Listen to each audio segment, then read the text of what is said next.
I'm Brandi Kruse. Coming up today on Undivided, it is April Fool's Day, and it's fitting because everything coming out of Olympia seems like one big joke. Plus, Democrats reject the idea of a sales tax holiday to help families and teachers because they want to keep paying for laser hair removal for transgender inmates. And Idaho looks to ban truck nuts and...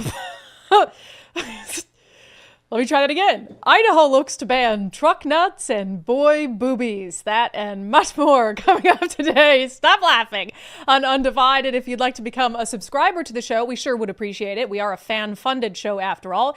You can sign up for just $5 a month at undividedpod.com. And if you are a first responder, a veteran, or a member of the military right now, you can get 30% off your first year of Undivided by using the promo code USA.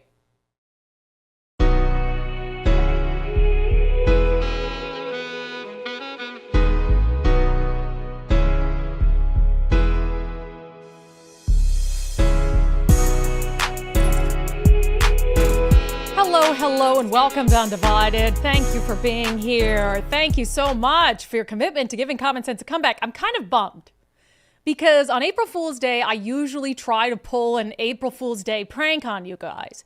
But there is literally nothing I can come up with that is a better joke than what's happening in Olympia in the legislature right now. So I'm not even going to try, okay? There'll be no pranks on you today on Undivided. You'll just feel like you're getting pranked because these things are so utterly stupid that it just simply must be a joke. It's not, though. So we're talking a lot about the budget and a lot about these new taxes that are going to be pushed on you because Democrats simply cannot spend money wisely. They must absolutely spend money on everything and anything that their heart desires, and they don't care if it means that your property taxes go up. They don't care if it means that your gas taxes go up. They don't care if it means that they tax major employers out of the state and ruin our economy. No better example of this than something that happened yesterday before House Democrats passed their version of the budget, which happened like after midnight because of course. So as these things go, Republicans know they don't have the votes to stop this massive tax package and bloated budget. So they're trying to introduce some amendments here and there that are going to maybe make it a little bit better. And I've never seen anything that better illustrates the misguided priorities of Democrats than this, truly. So Republicans and State Representative Travis Couture is the one who you're going to hear from here. They introduce a pretty simple amendment, like, hey, you've got all these taxes you're pushing out. We always talk about the fact that school supplies are so expensive and families are struggling and sometimes teachers have to come out of pocket for school supplies. So let's do this.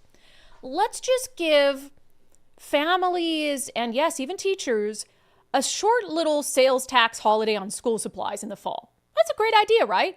Hey, let's give them anything that's related as school supply. In the old school supply section at Walmart or Target, whatever it is. No sales tax for just a set period of time so families can save a little bit of money. Won't cost us a bunch. And as Travis Couture lays out in his speech on the House floor, there's a bunch of ways that we can pay for this.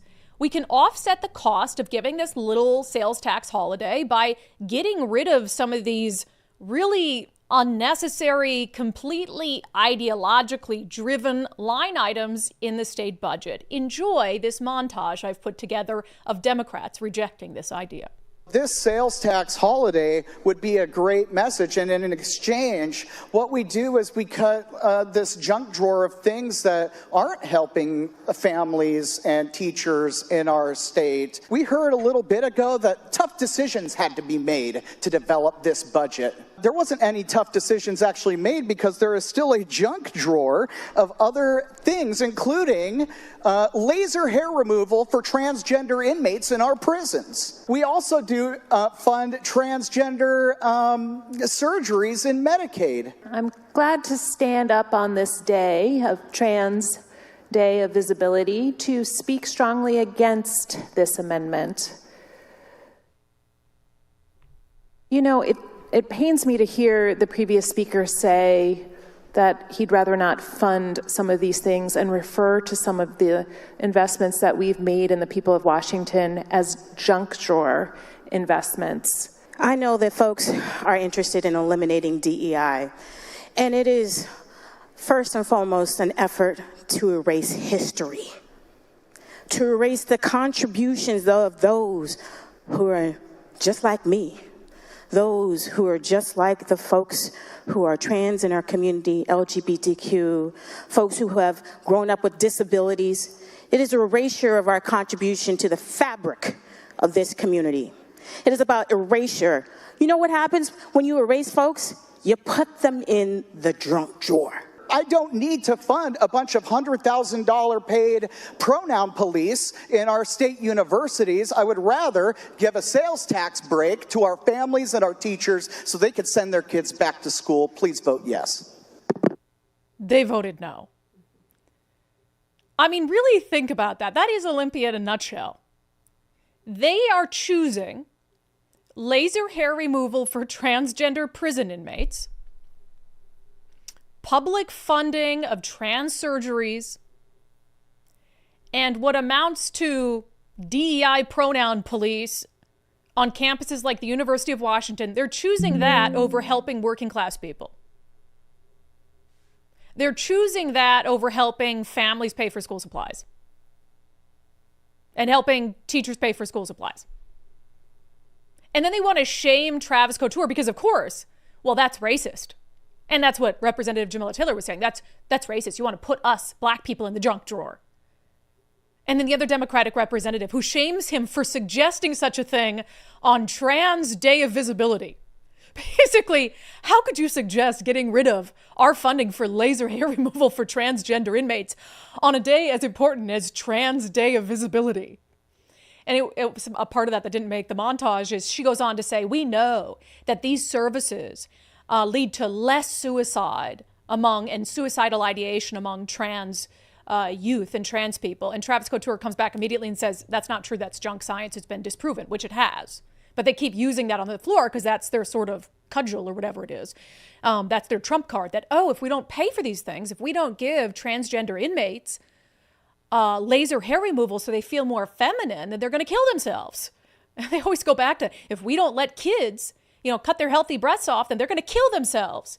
And there's actually no science whatsoever that backs that up. It's called the Trevor Project. It was something put out that's been completely disproven. It's not true at all, yet they continue to use it on the floor. So just keep that in mind for those of you who are vote blue no matter who, that Democrats had an opportunity to give a sales tax holiday to families and teachers to buy back to school supplies. All they had to do is exchange it for the money that they're spending, giving trans inmates laser hair removal and paying for DEI positions at the University of Washington that go and investigate students if they're not using the proper pronouns, etc.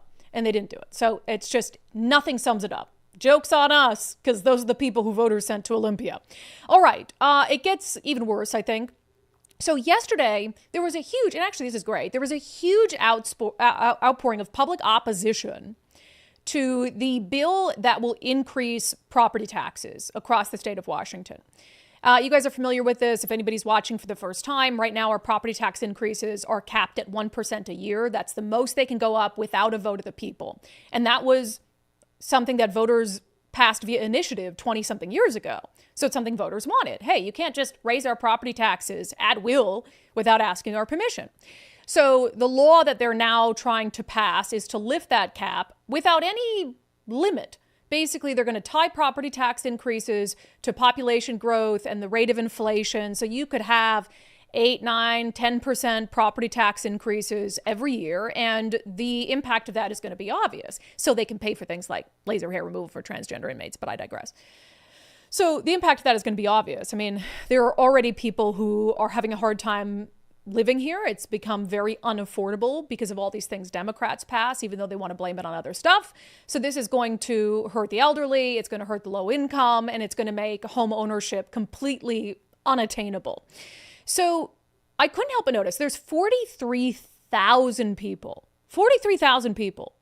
who took the time to sign in pro or con, with, of course, the vast majority of them signing in opposed to this property tax increase. So then the Democrats allow testimony from the public. And of course, they control basically who gets to testify. So even though this is like a 90-something% issue, they kind of split it equally. So you hear from people who are in support of it and people who are opposed to it. it became very obvious when watching this testimony where that division was. Regular, hardworking people were the ones who were opposed to it. And the ones who showed up in Olympia to testify in favor of hiking your property taxes, without fail, these were the special interest groups who benefit from that money and politicians who have already come up with ways to spend it. My name is John DeRoos, and I'm the Chief of Police for the Everett Police Department. I'm here today on behalf of the City of Everett testifying in support of Senate Bill 5798. My name is Lisa Janicki. I'm a Skagit County Commissioner, and I'm here in support of 5798. My name is Heidi Eisenhower, a County Commissioner from Jefferson County. I'm here today to support Senate Bill 5798. My name is Aaron Yard, and I'm the Director of Policy and Advocacy at Building Changes. I'm submitting this testimony in support of 5798. For the record, my name is Brian Rains, and I serve as the Chief Executive Officer for Rural Resources Community Action. My name is Hunter George. I'm the Government Relations Officer for the Metropolitan Park District of Tacoma. Thank you. My name is Brennan Blue, Fire Chief for the City of Vancouver. Good evening. I'm Stonehenge County Executive Dave Summers, here in support of Senate Bill 5798. I'm Julie Salvi with the Washington Education Association, testifying pro. I'm the General Counsel with the Washington State Council of County and City Employees, AFSCME Council 2. I'm here today to cite in pro. My name is Kathleen Koch, and I am representing the City of Connell. My name is Molly Gilbert, and I'm an investigator at the King County Department of Public Defense, and I am in strong support of Senate Bill 5798. My name is John Thunheim. I'm the prosecuting attorney here in Thurston County. I'm King County Sheriff Patty Cole-Tyndall, testifying in support of Senate Bill 5798 on behalf of King County and public safety. Yeah. So without fail, the people who were in support of it are people who, like the Public Defenders Association, were like, we need to raise people's property taxes so we can continue to defend criminals. And then people who are mayors, heads of agencies, who, look, they might have legitimate reasons why they think they need more money. Whether it's law enforcement or whether it's to, for a city to revamp sidewalks or whatever it is, they might have legitimate reasons to believe that they need more money, and the best way for them to get more money is to increase your property taxes. What I would point out is they can already do that. They just have to ask your permission. If the reasons they need more property taxes are that justifiable, they can come to you and ask you. I mean, in King County, you heard from the sheriff there? Okay, if you need more money in King County, of all places, to better patrol the county, you can put that on the ballot for voters and ask them for more money for public safety. Nothing is stopping you from doing that. The thing is, they want to cut out the middleman, the voters, and they just want to willy-nilly increase property taxes. So, of course, the special interest and the government officials who don't want to ask the voters, they just want money, money, money, money, and they don't care what the impact is. None of them are in there like, we know this is really tough, and we know this is a really unaffordable time to be living in Washington State, and oh my gosh, this sucks. Let me make the best possible pitch for you. No, it's like, give us more of your money, without us having to ask voters to take a vote. On the flip side, the stories of the people who actually got a chance to testify, who are opposed to it, were deeply personal and explain very well the real-world implications of allowing these property tax increases to take effect. Okay, well, thank you for the opportunity to testify. We live in Vancouver, Washington, and we are retired. And we're living in the house that we raised our children in. And we've lived here for more than 45 years. As the taxes have gone up a lot on us because of this housing values going up. And we're relying on our current limited income and its fixed income. So we're worried that if we suddenly find that our property taxes are going up 4% a year instead of 1% a year, 4% a year for 10 years is 40%. We have a fixed income and we won't be able to afford that. We'll be taxed out of our house and we'll have to sell it. We think that's unfair, and we urge that you vote against this tax, 5798. Thank you, Joe. Lori, did you want to say anything separately? No. Okay. We put our thoughts together. Thank you. And so efficient with your time. Thank you so much. I love that couple so much, because you can tell those are two people who would rather be doing anything else, who aren't used to testifying in Olympia, who are just going through a difficult situation where they're going to have to, 45 years they've lived in that home. 45 years, they've raised their kids there. So we're going to stick it to a family that's called this state home and the same house for 45 years because our cities and our county and our state fail to budget. Really? And I mean, who's standing up for them? They've got to be at this committee hearing standing up for themselves because the majority party is not standing up for people like that couple. They're looking out for the interests of the Defenders Association. You know, they're looking out for the interests of all the special interest groups who they've promised money to, who are going to do X, Y, Z, just fat on the government, and not a couple like that. I mean, to me, that's so easy. And that wasn't the only personal story, certainly, that was allowed to testify yesterday. But there was more than 40,000 people who signed in opposed to these tax increases. And I have to imagine that a lot of them have a story very similar to that. Honestly, it pains me. That's what we're doing to a couple that's called this state home for 45 years and raised their kids here. We're going to tax them out of their home to pay for nonsense like laser hair removal for transgender inmates. And then when we point out that that's nonsense, we get the Democrats who are like, shame on you for saying that on Trans Day of Visibility. And that's racist and that's transphobic and all it is. You guys are absolutely full of shit. It's so unreal at this point. It should be such an easy decision for them to say, we can't do this to families. We have to find places to cut. We have to find other ways. But they won't do it. They don't care. It could be 1 million people who sign in con. If Democrats want to do it, they're just going to do it. And why wouldn't they? They keep getting sent back to Olympia to do stuff just like that. I thought it was a really powerful moment. Senator Chris Gildon, who's a Republican, he actually had all of the whole, well, I'll just let him show you, but a big stack of papers to represent the people who had signed in opposed to this bill but weren't able to actually be there to testify. One of the things that I've noticed about this particular bill is the large amount of input that we've received from the public. And I've got here a list of all of the people who have signed in against this particular bill. And I'm just curious, I see 43,153 people who have signed in against it, which is about 95%. Have we ever seen anything of this magnitude before? I don't believe so. If I recall, there is a bill 1163 from this year related to firearms that had about 8,200 or 8,300 signed in opposition. Okay, thank you. Thank you. Yeah. So the next closest example is like around 10,000. 43,000 took the time to sign in and register their opposition to this. So we asked Senator Chris Gildon not only to come on to talk about this hearing yesterday from sort of his perspective in the minority party again, and that elections have consequences and they can sit there and he can, show the overwhelming opposition to this. But at the end of the day, if Democrats want to pass something, they're going to pass it. But Senator Gildon was also obviously on the Senate floor on Saturday when Senate Democrats pushed through their largest package of tax increases in state history. So we discussed that with him as well. Senator Gildon, welcome to Undivided. Well, thank you for having me, Brandi. I'm glad to be here. You get any angry tweets at you or emails about killing a whole tree? They brought the print-offs to me yesterday. So for folks who may not realize, this was over 43,000 people who signed in against the property tax bill just yesterday. Wow. And so we brought that in because I wanted to make sure that everyone knew the level of backlash that this bill was facing.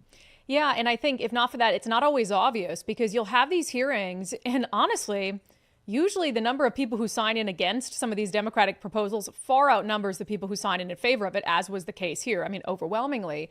But then they kind of give equal time at the public hearing to the pro and the con. Is there a rationale for that? Because that always kind of bothered me. Like if you've got 43,000 people who are opposed to something and 1,000 who are in favor of it, why do those two sides get equal time at a hearing? Yeah, and I think a lot of that depends on the chair. So what they do a lot of times with the controversial bills is they'll hold the most controversial bill until the end of the committee hearing. They'll stack it with 4 or 5 non-controversial bills, then do the controversial bill at the end, and then, like you say, give equal time to both sides, even though it's so skewed. Yeah. For you, I mean, there was definitely some, we played on the show today, some of the more powerful, I think, testimony. But what do you think from the testimony you heard is the most effective in sort of arguing about the negative consequences of this property tax increase? Well, I think it's the same arguments that you've heard time and time again, is how this is going to affect the normal, everyday, middle-class person in our state.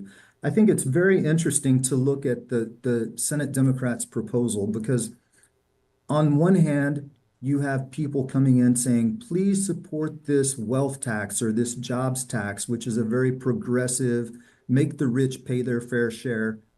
But then on the backside, they've got this property tax waiting that's going to affect everyone, and it's a very regressive tax.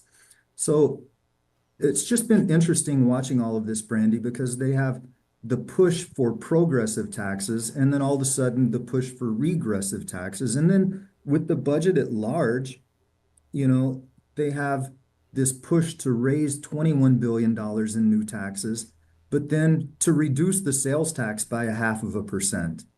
It doesn't make a lot of sense. Or they have this push to give $4 billion of pay raises to state employees, and then put those same state employees on furlough to achieve savings. It doesn't make any sense. Yeah, with the sales tax thing, and you can tell me if you think I'm off base, it seems like it's just put there, you know, it's very nominal, obviously, in comparison to the increases that people are going to face at the gas pump with the gas tax increase and the property tax increases. I feel like it's so they can say we're cutting the sales tax without like getting into the dirty details of it. I mean, do you think that's why it's there? Well, history will prove me right or wrong, but I think this is pure window dressing. I don't think they have any intent of actually passing this sales tax reduction. I think it's there to get a few headlines and to get pressure off of some of the other taxes that they're trying to pass. Yeah. So what ultimately, just a public hearing, there was no vote in the committee on this property tax? No, we had the public hearing yesterday on the package of tax bills, a total of about $21 billion worth of taxes that they were proposing yesterday that we heard. Incredible amount of public participation. I think over 500 people signed in to testify either for or against, largely against all of these tax increases. And then we'll have to, we'll see when they want to bring them out of committee, because it still has to get voted out of Ways and Means Committee. And then it has to go to the floor for a vote off of the Senate at large. I think right now the Democrats are probably getting together. So the Senate has passed a version of the budget. The House just last night, a little after midnight, April 1st, which is appropriate, passed their version of the budget. So now they've got to get together and figure out how to combine into one budget, an identical budget for both the House and the Senate. And within that, they're going to have to figure out what level of spending that they want to have, which will dictate how much taxes that they're going to levy on you and I. Yeah, I think what confuses me, and you can maybe just explain it in a simple procedural way, you know, on Saturday, you guys were on the floor of the Senate and Democrats voted to pass their version of the budget, but then you're still hearing in committee some of the key components of that budget, like the tax increases. So I guess how can you pass a budget when the individual taxes associated with that budget haven't passed?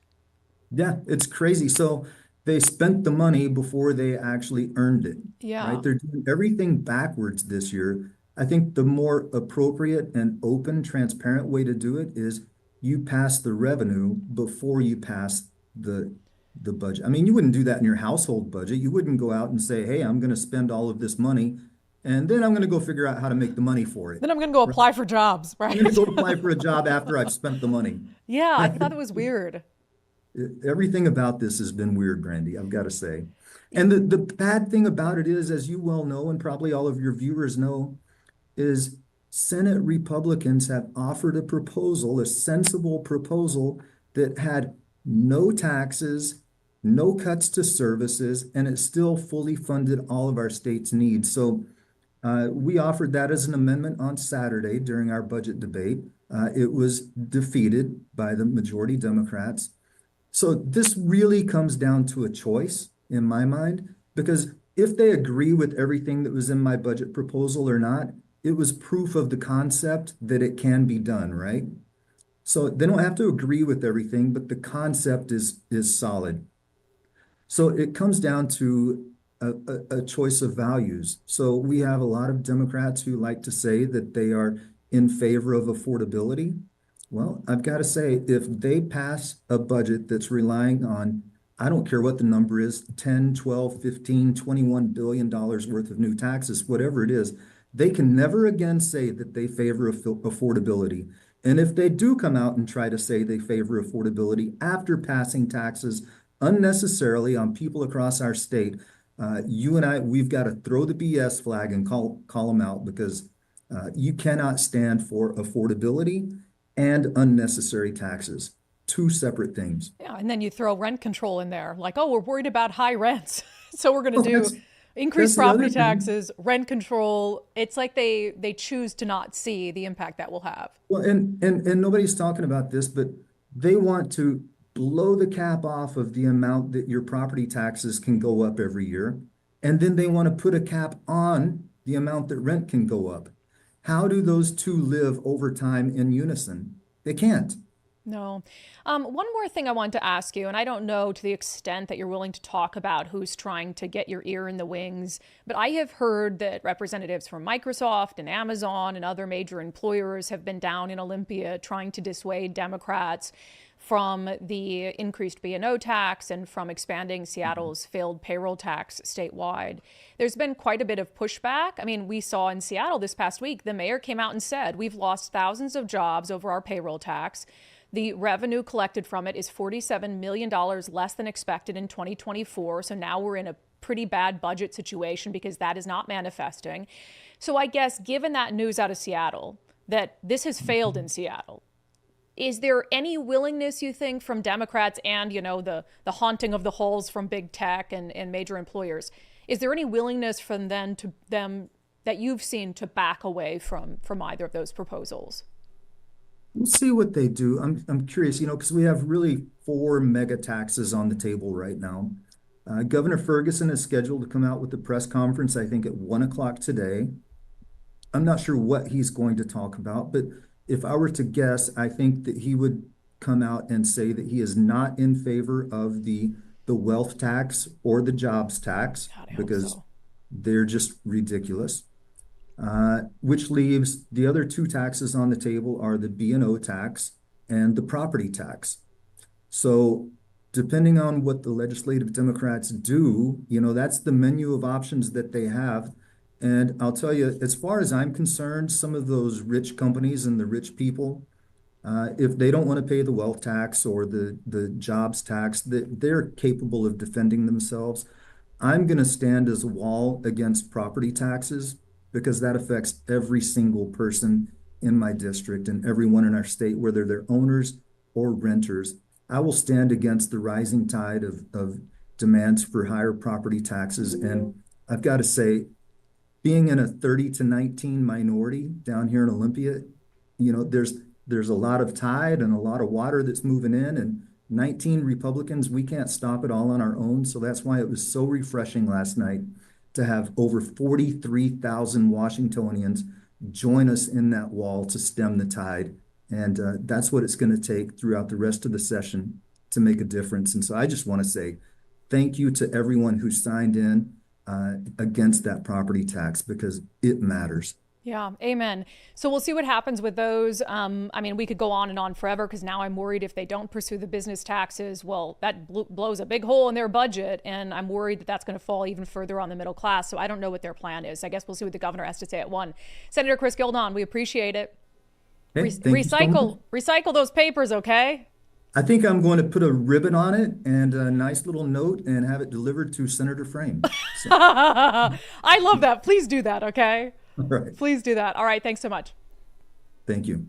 That'd be a funny idea. Senator Noel Frame, the chair of the Senate Ways and Means Committee. So I thought she did a good job with handling public testimony yesterday, although you always like to have more people have the opportunity to speak in front of the committee. So a lot going on with taxes. I mean, it's all just absolutely depressing. Coming up, speaking of depressing, just depths of journalism despair, we have a back-to-back on the Seattle Times and their what can only be characterized as intentional omission of facts in two recent stories. So we'll break those down first. Wouldn't you love to run your retirement portfolio through a Department of Retirement Efficiency? Well, Zach Abraham and his team at Bulwark Capital can help you out with that. First of all, getting a second opinion is always smart. So we do that with like major healthcare decisions. I mean, I get a second opinion for all sorts of, even at the restaurant. I don't know what to order. I ask the waitress for a second opinion. Hey, what would you recommend? This or that? I was thinking of this. Second opinion, 100. And then usually they recommend something and I pick something else. But I digress. I don't like that. Right? So get a second opinion on your retirement portfolio with Zach Abraham and his team. Zach's the Chief Investment Officer at Bulwark Capital. He also co-hosts our weekly show, Doge Watch, which will be out tomorrow morning for those of you who are fans of it. So in their portfolio review, what they do is they go over sort of the risk management strategy for your retirement portfolio. What is it right now and what should it be? Are you confident in the composition of your portfolio for 2025? Let Bulwark Capital show you a full reveal of how they're always looking for opportunities to lower risk, lower cost, give your retirement as much upside as possible. You only get one retirement, so get a second opinion on your portfolio's efficiency. Schedule your free risk review now at knowyourriskradio.com. Don't put it off. Knowyourriskradio.com. All right, only the Seattle Times could write a 2,000-word story about the housing affordability crisis in our state and leave out every single fact about what's causing it. Only the Seattle Times. And we've kind of talked about this before where they don't put, it has to be intentional. I mean, it's like propaganda. They don't show their readers the cause and effect. What is the cause of the effect that we're covering? So in this instance, the effect, right, is we have a housing affordability crisis and we have a lack of available housing. And they go through in this article 2,000 words, graphs, charts, everything that you can possibly think of. And 2,000 words is a really long article for a newspaper, by the way. And they've got quotes and stories of people going through it. And they 100% completely leave out the causation. Even though the headline, Seattle used to have affordable housing, what happened to it? Let me read a few excerpts from this story of things they included before we talk about the many things they didn't include. In 2014, new owners purchased Panorama House, an 18-story building on First Hill, and to renovate the decade-old apartments, they kicked out 200 tenants, many of them elderly and retired. What happened to Panorama was happening around the city. The price of what used to be affordable housing was skyrocketing, out of range for people working minimum wage jobs, surviving on fixed incomes, or dealing with physical disabilities or addiction. They go on to say, for every 5 households that Seattle added between 2010 and 2015, fewer than 4 housing units were added, according to census estimates. Developers spent the rest of the decade digging out of that hole. In one decade, Seattle became a vastly riskier place to live for poor people. Gee, who's been in charge for that last decade? What is it? I'm getting it. Progressive Democrats? Got it. That's weird. And in that decade, it became a vastly riskier place to live for poor people. Gee. They go on to say, many were priced out of the city, and those who stayed often fell into lower income brackets as the city's average income rose, driven by an influx of high-earning tech workers. I'm going to keep reading. There were a record 16,868 homeless people in King County on a given night in 2024, and the glimmers of rental affordability seen in the past few years are likely to reverse soon. Oh my God, tell us why. The price to build skyrocketed during the pandemic. Construction costs in Seattle are 78% higher than they were a decade ago. Tariffs and trade wars could have driven those higher, and interest rates for apartment loans doubled in 2022. Enthusiasm for building has dwindled. Interesting. 2,000 words. Not once have they mentioned the fact that Democrats are this close to passing rent control. Don't you think that's a big factor that could have builders hesitant to spend a bunch of money building new units here? Not once in this story do they mention all the eviction laws and the eviction moratoriums that have made it nearly impossible for landlords to evict tenants even for non-payment of rent over extended periods of time. Not once in this article do they mention all the restrictions placed on landlords for who they can and cannot rent units to, which we know have turned many of these, what used to be functioning affordable housing units, into dangerous drug dens. So much so, we did a story on the Addison in downtown Seattle, which is supposed to be an affordable housing unit. And they cannot make any money because of all the restrictions the city of Seattle has placed on these landlords that basically force them to rent units to unreliable tenants because racism or exclusion or something like that. So you have all of these policies over a period really in earnest of 10 years that have made Seattle and Washington State, by extension, a bad, expensive place to build and a bad, expensive place to be a landlord. None of that. None of any one of like the 12 restrictions that have been put on landlords. Any one of like the dozen or so bad policies that have made building more expensive and have made renting units and owning units to rent out more expensive and riskier. Any of it, even one could have been mentioned by the Seattle Times. Not a single one was. Of course, they talked about big tech bad. Big tech made things more expensive. Oh, the tariffs. You got to throw in the tariffs. Tariffs making things more expensive. Ignoring all the very obvious culprits of our state's housing affordability crisis. So at what point do we just decide that that is intentional? I mean, come on. No mention of rent control? When you look at, for instance, when San Francisco passed rent control, the building of new units plummeted. And that's the same thing that's going to happen here.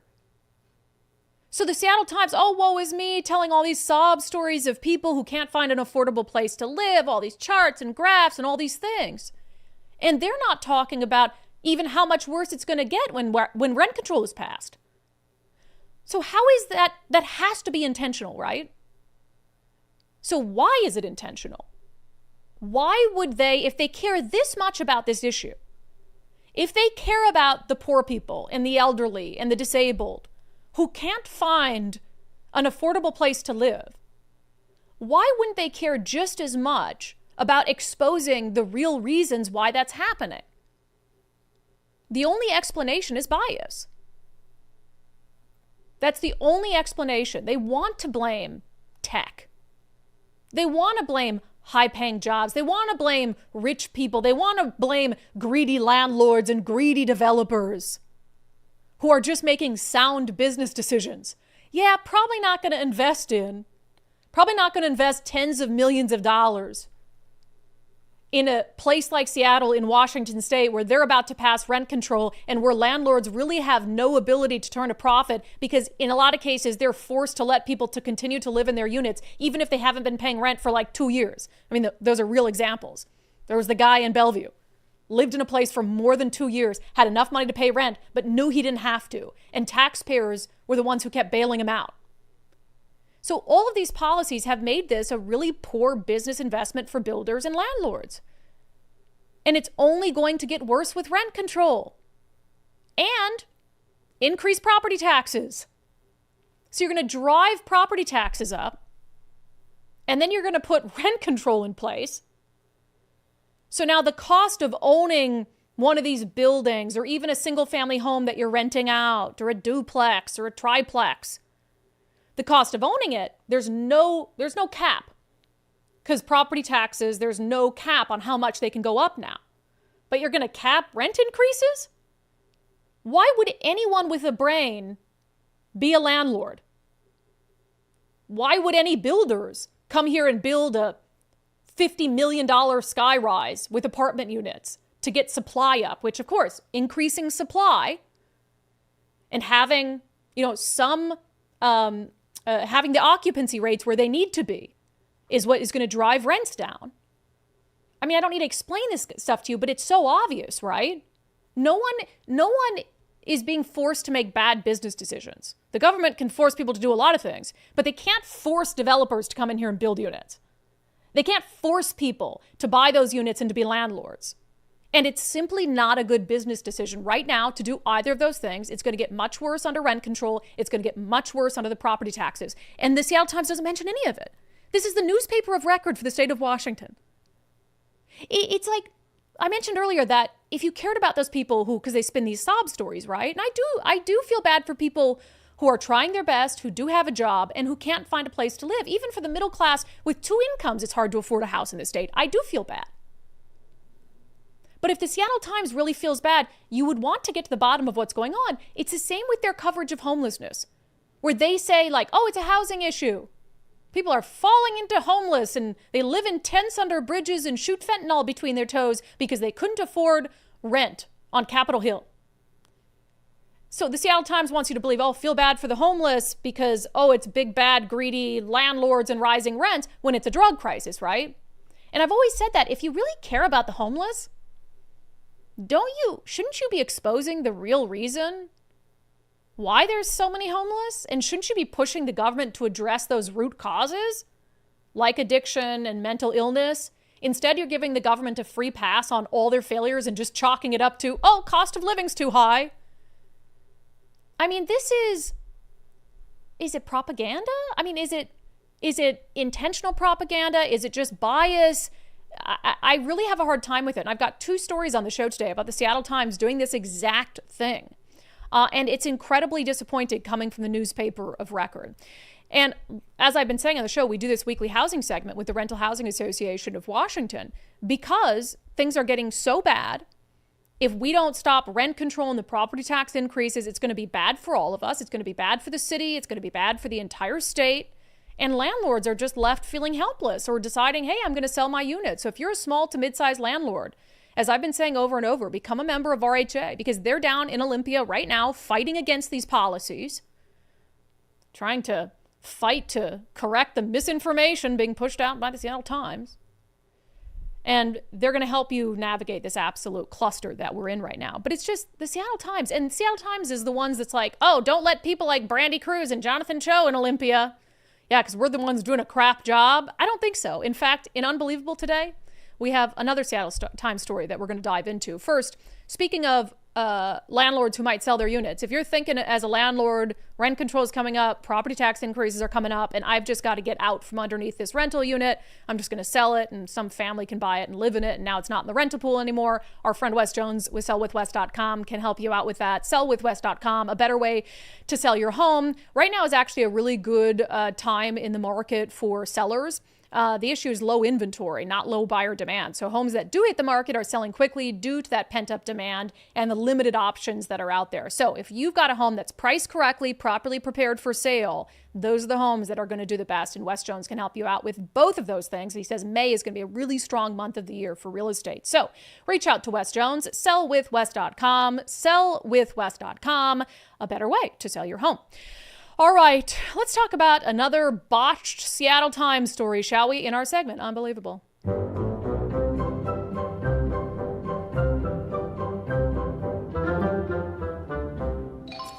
Whoop. Okay, so you probably heard this story about this hate crime involving a transgender individual in the U District. And I actually do think it happened. At first, I was like, oh, another Jussie Smollett case, but it sounds like there's some surveillance video and one of the suspects has done stuff like this before. So it really is a story, right? So the Seattle Times story headline, police arrest man suspected in U District anti-trans hate crime attack. They arrested a 39-year-old Seattle man. He's now awaiting trial for a hate crime against a transgender woman. And as the Seattle Times points out, he's being investigated for a separate hate crime incident after he allegedly attacked another transgender woman Thursday night in the U District. So he's got 2 pending now cases involving alleged hate crimes and attacks on transgender individuals. And the U District one is absolutely horrifying. I mean, allegedly this guy was with a group of other people and like beat this transgender individual and was like shouting all sorts of craziness at it. So horrifying incident. So the Seattle Times reports on this, and turns out they left out a pretty important detail. And it's a detail that we know they knew about because it's actually a detail that the King County Prosecuting Attorney's Office put out to the media. And that is that the first time this individual, this 39-year-old, was arrested for the hate crime attack, he was put into jail. Guess who bailed him out? Anybody? Anybody at all? The Northwest Community Bail Fund, which we've talked about extensively on the show. They bail out the who's who, as long as your skin tone is the correct color. They don't care what you did. They'll bail you out so you can go on and commit other crimes. And we've talked about how dangerous it is because you have no accountability as an individual to that bail. Usually if you commit a crime and then you've got to put up 10% cash and some sort of equity to show whatever your bail is set at. In this case, for this guy, it was $30,000. So you would have to post $3,000 cash and then show you have $30,000 in assets. And if you don't show back up for court, you're going to lose the $3,000 cash. Well, you already lost that. But then they're going to come after you for the $30,000 or whatever asset you put up against it. So when you have a Northwest Bail Fund step in and cover it for you, that's not your money. Why do you care? Why do you have any motivation to come back to court? So the King County Prosecuting Attorney's Office thought enough of that they put it in their information to the media like, hey, we had this guy in jail, and it sounds like he's sort of indigent. Like, I don't know if he's homeless, but borderline. So probably wouldn't have been able to put up bail. And the King County Prosecutor's Office said, gee, Northwest Bail Fund let him out, and then he goes and allegedly attacks this other transgender person. Our friend Jason Rance is the one who broke this news. He said, progressive activist group previously posted bond for hate crime suspect, and the Seattle Times ignored it. The suspect in hate crime against a transgender female in Seattle was previously bailed out of jail by the controversial Northwest Community Bail Fund group for a separate alleged hate crime incident. The 39-year-old suspect, Andre Philip Carlo, allegedly attacked a Sound Transit fare inspector who identifies as a transgender female in October of 2024. He pleaded not guilty and was bailed out by the Northwest Community Bail Fund. Rance goes on to call out the Seattle Times. In the Seattle Times coverage, reporter Catalina Gayton pointed out the alleged Trump reference, because there was apparently something that this guy said to the trans female in the U District about Donald Trump or MAGA or something, allegedly.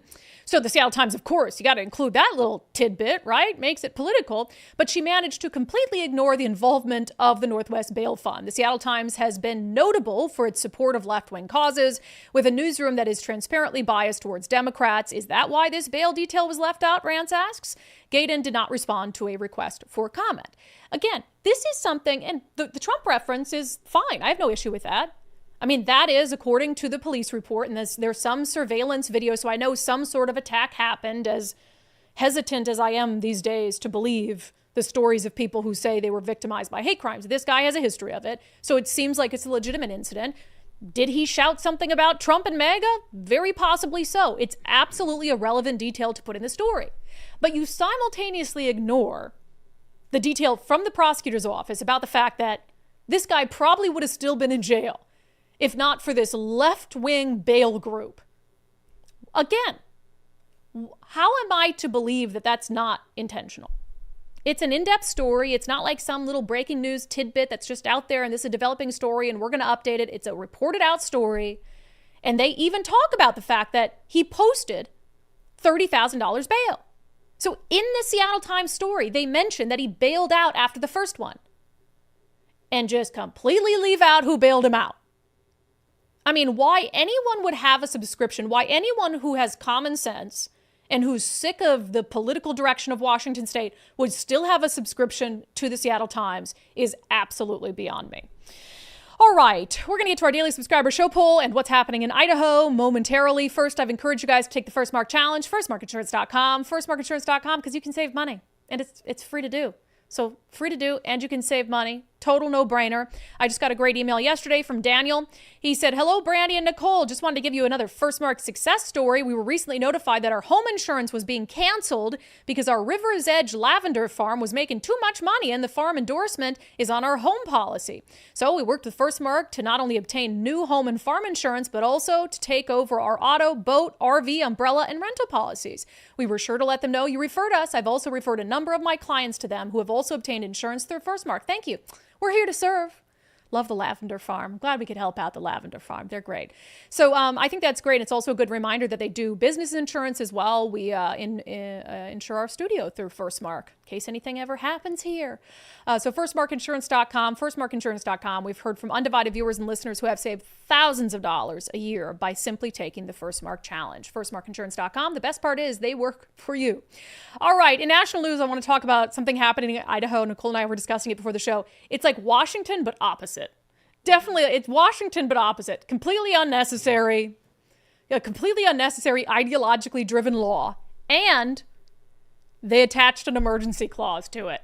So they're like, this has got to go into effect right away. And here, the lefties do all these unnecessary laws, attach emergency clauses to it.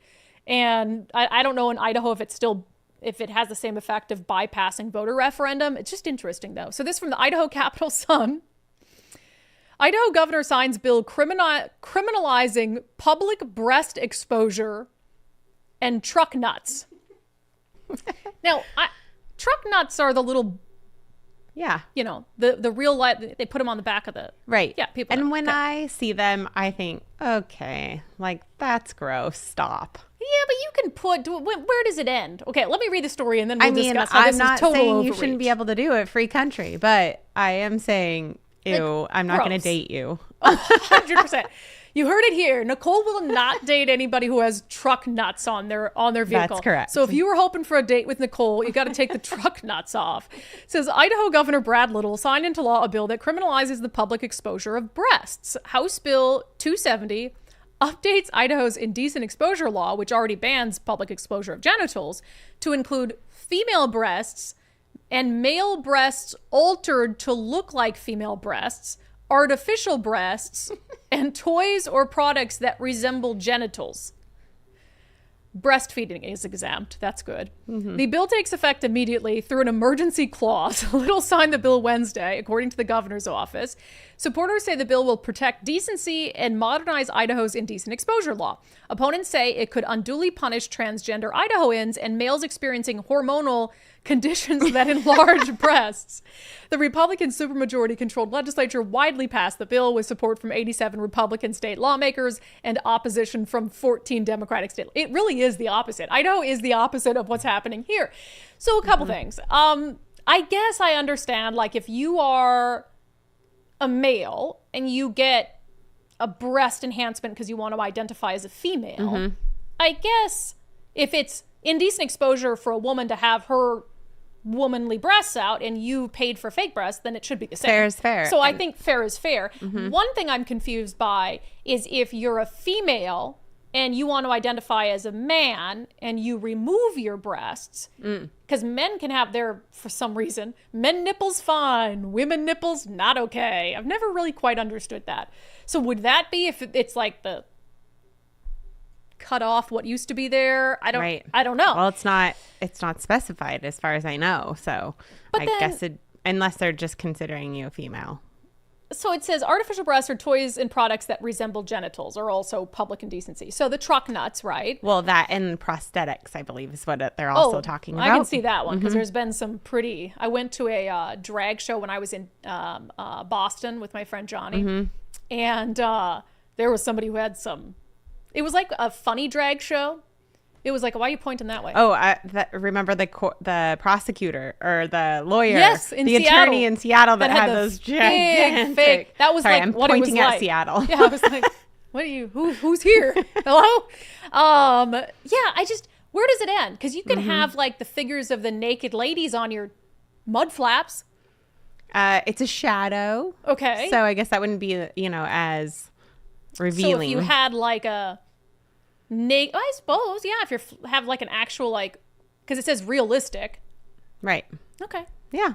I'm okay with it. I guess it's part of Idaho's mission to become more, or what was it, common sense values. More bring demure. back some of the common sense values. And you know what? I'll give it to them. Stop making, I mean, you have kids in other cars. Like, kids don't need to be seeing boobies all over the place and little nuts hanging off trucks. Like, but what about a pride? Unnecessary. What about one of those pride parades where you've got people who are like we have the summer solstice parade in Seattle where it's naked bicyclists. Yeah, stop normalizing it. It's literally disgusting because then you have kids around dudes with their hanging out on a naked bicycle, and they think because they put a layer of paint over it, it's perfectly acceptable. And then the pride parades. Yep, they're it's naked in normalizing bondage, spanking each other. It's normalizing this sexuality for younger kids and just making them okay with seeing those things. And I just think that we should keep kids sheltered a little bit longer, let them hold on to that innocence a little bit longer, but this is a widespread thing. This is happening in schools. This is happening.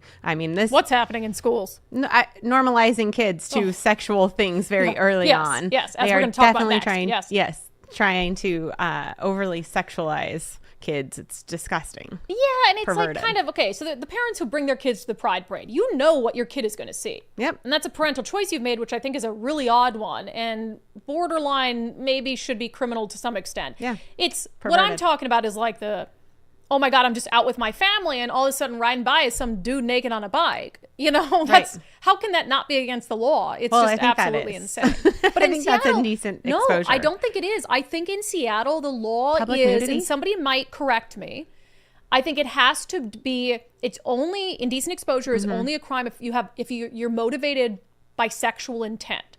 So for instance, if you're naked on, I believe that's the law. Somebody will correct me if it's not, but you're on a bench and you're pleasuring yourself. Right. Like then that becomes against the law. But I actually don't think it's against the law just to be nude, because or else the summer solstice parade would be illegal. Half the stuff that happens at the pride parade would be illegal. I am pretty confident it has to do with like sexual pleasure as a motivating factor.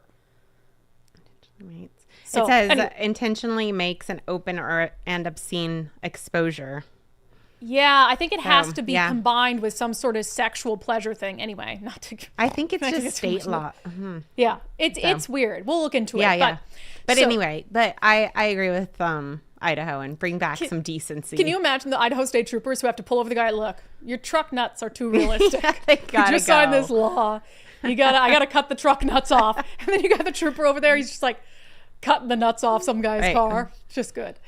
It's good stuff. Okay, our daily subscriber show poll today has to do with a story that we're going to talk about on the show tomorrow. And so I wanted to get you guys' opinions about this issue before we discuss it. Not that it'll change necessarily what I have to say, but the subscriber poll on Patreon, Locals, and X: should Planned Parenthood have any role in public schools? And I asked you if you believe it does, to please articulate what role you think it ought to have. So yes or no, Nicole, should Planned Parenthood... No. Let me finish. Planned Parenthood. Absolutely not. Yeah. And we've done stories about in the Olympia School District, like Planned Parenthood coming in and teaching this bizarre sex ed lesson that was not approved by parents. So most of our subscribers saying no, it should have no role, like 80 to 90% over on Patreon. 87% say no. Kathleen, because when they came into our high school, they lied to us about basic biology of fetal development. That was 24 years ago, and they have continued to lie to women. Let me see. Jennifer says the only role that Planned Parenthood should have in schools is just knowledge of Planned Parenthood, but nothing more, and only from middle school up. So maybe knowledge as part of like sex ed lessons, that Planned Parenthood exists, and here's like safe sex stuff that you can do there, whatever it is. Jackie says, as mom of an almost teenager, I do not believe Planned Parenthood should be in our schools. Yes, we need to teach our kids health, about their bodies, how to take care of them, about procreation. I don't think we need a private company with all its agendas and motives teaching sex ed. Carmel Slee says, I think having knowledge about birth control should be available for high schoolers. No more involvement than that. Prevention is helpful. And I do agree. Prevention is important. Now, can you teach that lesson without Planned Parenthood? Yes, I think so. 100%. Yes. And I'm pretty sure we have a curriculum set up. Like, here's the curriculum. So here's the textbook, what kids need to know. I don't even agree with all the curriculum, obviously, but I think that at least has parent approval. Here you go. Done. Yeah. We don't need personal opinions involved. Yeah. Gen X says, once upon a time, I would have said yes for birth control, but they are providing hormones to trans-identifying kids with almost no screening criteria. Also, abortions have become a money-making business. I no longer support Planned Parenthood the way that I used to. Alice says, this organization mostly peddles an ideology with a side of resources. I think this sort of education belongs in the home. Sadly, some parents have failed and left it to the schools and teachers. If Planned Parenthood were truly effective, we would have fewer unwanted pregnancies. That's a good point. Like, Planned Parenthood is supposed to be about planning parenthood, right? And so I think it's almost become synonymous with just being an abortion provider. Right. But I mean, in theory, they're supposed to be helping people avoid the need for an abortion by helping them avoid unplanned pregnancies. So we'll have a Planned Parenthood / public school / kids related story coming up on the show tomorrow. And so I'll include some of your thoughts in Part that of as our well. Get Your Kids Out of Public School series. Yes. We should have a series called Get Your Kids Out of Public Schools. Pull 'em. ASAP. All right, let's get to some comments, shall we? Adorable Deplorable, $5 super chat. As if the pay per mile tax isn't bad enough, Olympia Democrats have just announced a pay per toilet flush tax. Taco Bell just got way more expensive. Have they really announced a... That's a joke, right? I hope so. Okay. You know the funny thing is? It's April Fool's Day. Okay, you got me. Yeah, fair. But you know what? It's believable. It's believable. That's the thing is, like, I can't make up any jokes about Olympia because reality is far funnier than anything I could possibly make up. Matthew Cook, Olympia proving that nothing good happens after midnight. True. Tur says, this is why when my husband retires, we're moving elsewhere. Cost of living is too damn high, and all the wokies will continue to bleed the stone for more taxes unchecked. I love Washington for all its diversity and beauty, but we can't afford to stay. Such a bummer. Papa Woody, Democrats taxing so much I can't afford super chats. We're going to start taxing your super chats at a rate of 40%. No, we're not. I mean, YouTube does take part of the super they chats, do. right? It's got to be like, They are what, taxed. 4%? Helios Abbott, small businesses won't survive property tax increases. Say goodbye to a lot of jobs, including mine. Well, I hope you don't lose your job. Captain Cranky Pants, they do not need more money. They need to learn to manage the money they already got. It's not rocket science. Yeah, I mean, Senate Republicans literally introduced a budget that didn't include any new taxes. And so it's like, it can be done. They just choose not to do it. It's a choice for sure. Yep. Wake Up Washington, don't forget that the Times received $112,000 from the Democrat-controlled legislature. Maybe that's why they're so kind to them. And maybe that's why they're so keen on not speaking up for the likes of me and Jonathan Cho and other new media that want equal access to politicians, because we'll do the job they failed to do, and they can't have that. Can't have that at all. All right, great comments, everyone. We'll get to our closing sanity check, which is a musical one today. First, I've talked about my success on the Eastside Weight Loss Clinic program, and I continue to hear from people who are like, hey, I'm on Eastside, and I'm down 20 pounds or 30 pounds. I've lost 40 pounds total on the program. I started my journey 2.5 years ago, and it's the only thing I've ever done for weight loss that has stuck. Literally, in my entire life, where I've had a bunch of diet ups and downs and fad diets and crash diets, the only thing I've ever done that I have had long-term success on is the Eastside Weight Loss Clinic program. And that's because there's no gimmicks. They just teach you portion control, what to eat in the right portions, how to choose healthy foods and combine them in the right ways to boost your metabolism. And then they give you some tips and tricks after your initial 60 days on the program to be able to maintain the weight loss for life. And I found it really easy to follow. The thing that helped me stick to it is, one, you lose weight pretty rapidly, but two, there's no wiggle room. They tell you what to do every day for 60 days. And I'm good at that. So like, if you tell me what to do, I'll just treat it like a job. 60 days goes by in a flash, and I lost almost 30 pounds in my first 60 days. So if you are someone who can stick to a plan, as long as you get the plan from someone else, Eastside Weight Loss Clinic program is right for you. So start with a free 15-minute consultation with Dr. Ryan Coogan and his team, eastsideweightlossclinic.com, eastsideweightlossclinic.com. All right, let's end with something fun, shall we, in our closing sanity check. All right, did you guys see Kid Rock in the White House in the Oval Office, which was just so funny? Who was it that said, Peter Ducey said he was dressed like a Like a guy that was going to be shot out of a cannon. Like a guy that was going to be shot out of a cannon. He did. Which is such a good description of how he was dressed. It's just so entertaining.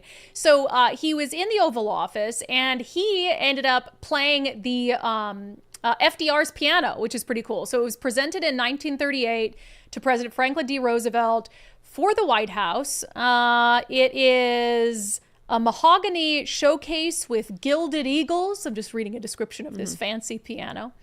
And this is from the White House, right? Kid Rock now joins history with many musicians who have played before him, like Duke Ellington, B.B. King, and Presidents Nixon and Truman.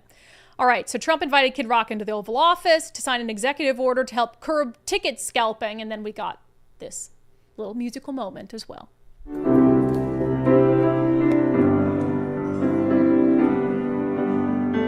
He changed outfits, though. He did. That's not what he was wearing with Trump. Had to look fancier for this, you know? Yeah. Look at those eagles. Those are pretty cool. Beautiful.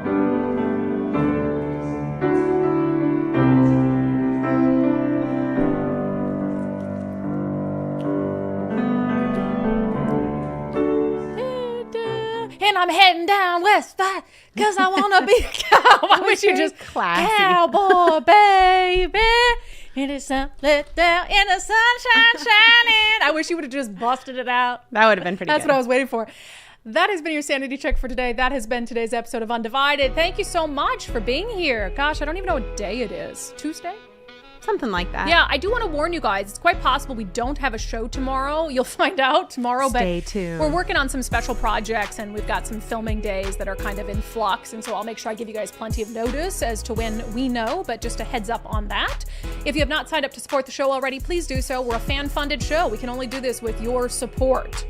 undividedpod.com. Just click on the little banner that says support the show for $5. And if you are a first responder, a member of the military, or a veteran, you can use the promo code USA and get 30% off your first year of Undivided, which I think is pretty cool. So we got a lot of content coming your way tomorrow if we have a show. If not, I guess we'll just have Undivided overtime on Thursday. Who knows? We'll just stack it all up.